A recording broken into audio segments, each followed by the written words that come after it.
နေမွေးနေ့တုန်းကတင်ခဲ့တဲ့ဗဒီဖိုတိုသလားလေးတွေဘယ်မှာရိုက်ခဲ့ရဆိုတဲ့အကြောင်းပြပြမယ်ဒီကနေ့ကတော့ photo studio မှာရိုက်ခဲ့ရဖြစ်ပါတယ်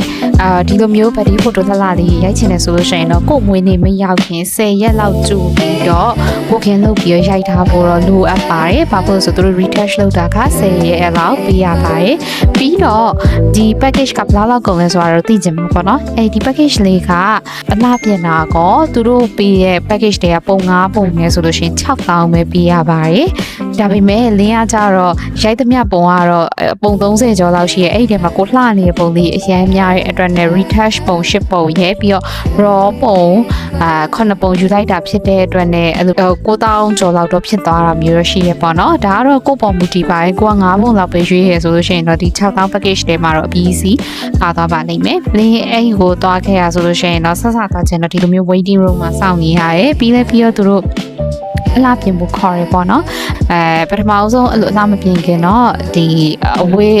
ခန်းထဲမှာရွေးရပေါ့နော်လင်းကတော့ Miss 5 ရိုက်ချင်တာဖြစ်တဲ့အတွက်နဲ့တော့ Miss 5 EG ပုံစံလေးသူတို့ကူပြီးရွေးပေးရပေါ့နော်တော်တော်လေးလှပါတယ်ကိုနဲ့လည်းတော်တော်လိုက်တယ်ပေါ့နော်အလားပြင်ဖို့ခေါ်တဲ့အချိန်မှာဆိုလို့ရှိရင်လင်းတို့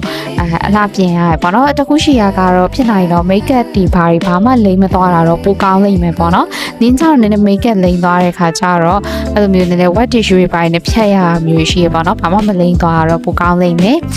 သူတို့အစအဆုံးကုန်ပြင်ပေးရပေါ့နော်အပြင်တော့သူတို့ကဘယ်ပုံစံရိုက်ချင်တာလဲမေးရချင်မှာ Miss 5ဆိုတဲ့အတွက်နဲ့သူတို့ကဒါ Miss 5ပုံစံလေးတင်းကိုပြင်ပေးရစပင်လေးတွေကိုဆိုလို့ရှိရင်လည်း Miss ပုံစံလေးပေးရပေါ့နော်ဒီတော့ဒါ crown ဆိုလို့ရှိရင်လည်းတကယ် crown အကြီးပေါ့နော်သူတို့လာဆုပ်ပေးတဲ့အချိန်မှာဆိုလို့ရှိရင်မသိ mystic crown ရတဲ့ feeling ကဘယ်လိုလဲဆိုတာကိုသိသွားတဲ့ပုံစံလိုမျိုးအရန်ပျော်တဲ့ခံစားချက်ရရပေါ့နော်ကိုရောင်မကိုခေါင်းပေါ်မှာ crown လာဆောင်တဲ့ချိန်မှာအဲ့လိုမျိုးပျော်တဲ့ခံစားချက်ရ mystic ဆိုဘလောက်ပျော်လိုက်မလဲဆိုတဲ့ခံစားချက်လေးဖြစ်သွားတယ်ပေါ့နော်ပြီးတော့ဖက်နက်လေးသွားရွေးရတယ်ဖက်နက်လေးသွားရွေးပြီးတော့လင်းတို့ဒီလိုမျိုးဖိုတိုရိုက်တယ်ပေါ့နော်တခုရှိရကတော့မိန်းကလေးကျတော့ push up bra လေးရှိရဆိုလို့ရှိရင်တော့တဲလောက်ယူသွားတာတော့ပိုကောင်းတယ်ပေါ့နော်အင်ကြီးလဲတဲ့အချိန်မှာလဲရတာအဆင်ပြေအောင်လို့ပါပြီးတော့ဓာတ်ပုံရိုက်တဲ့ချိန်မှာလည်းလေးကိုယ်တိုင်က miss 5ရိုက်ချင်ပေမဲ့ miss လို့ပုံစံမပေးတဲ့အတွက်နဲ့ဓာတ်ပုံစီယာကတော့သူကဘယ်လိုပုံစံလေးရိုက်ရင်အဆင်ပြေရဲဆိုတာဒီကိုသူကတော့လက်ညှို့ပေးရပေါ့နော်သူညွန်ပြရဲ့ပုံစံအတိုင်းပဲရိုက်လိုက်တာတကယ်လှတဲ့ဖိုတိုလေးထွက်ပါတယ်ပြီးတော့လင်းတို့ရိုက်ပြီးရနဲ့ပုံလေးရွှေ့ရပါတယ်ပုံလေးရွေးရဲ့အချိန်မှာတော့